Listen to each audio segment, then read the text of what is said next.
5 overrated feature जो useless तो नहीं है, लेकिन इनके होने या नहीं होने से बहुत ज़्यादा फ़र्क नहीं पड़ता है। सबसे पहले आता है सनरूफ। सनरूफ का यार जो एक्चुअल यूज है ना, वो है गाड़ी में मतलब वेंटिलेशन बनाए रखना। गर्म हवा जैसे ऊपर जाता है तो सनरूफ को अगर टिल्ट में खोल देंगे ना, तो उससे गाड़ी ठंडी जल्दी हो जाती है, ठीक है। पर हमारे यहाँ ना सीन थोड़ा उल्टा है, मतलब लोग इन चीज़ों का यूज कम करते हैं और सनरूफ से बाहर निकलने का मतलब ज़्यादा यूज करते हैं उसका।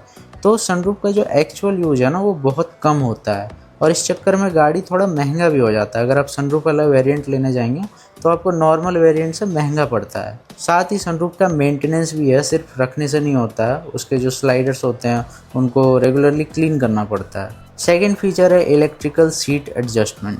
महंगे गाड़ियों में आपको ये फीचर मिलता है, पर यार मैनुअल जो सीट एडजस्टमेंट होता है ना, उससे आपका टाइम भी बचता है और पैसा भी बचता है। साथ ही मैनुअल में मतलब वो इजी टू यूज होता है। इलेक्ट्रिकल कई बार हर कोई नहीं कर पाते घर में, जैसे ओल्ड पर्सन होते हैं या फिर हमारे पापा लोग होते हैं, उनको उतना समझ में नहीं आता है, ठीक है।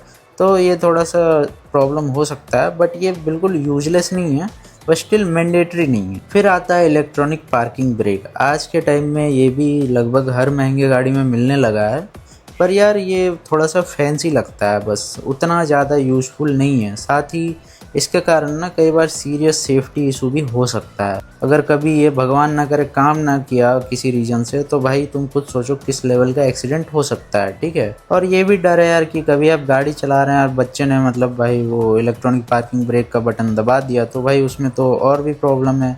बट जो मैनुअल होता है वो उतना इजी नहीं होता है, ठीक है, उस पर ज़्यादा ध्यान जाता नहीं है बच्चों का। पर बटन वटन में थोड़ा सा बदमाशी करते टाइम कुछ कर दिया तो फिर तो समझ ही लो क्या हो सकता है। साथ ही इसका रिपेयरिंग भी इतना इजी नहीं है, हो सकता है लोकल मैकेनिक्स इसको फिक्स ना कर पाएँ, कभी अगर ख़राब हुआ तो आपको फिर सर्विस सेंटर ही जाना पड़ सकता है। फिर फोर्थ फीचर्स जो है ओवररेटेड जिसको हम बोल सकते हैं, वो है टच और जेस्चर कंट्रोल।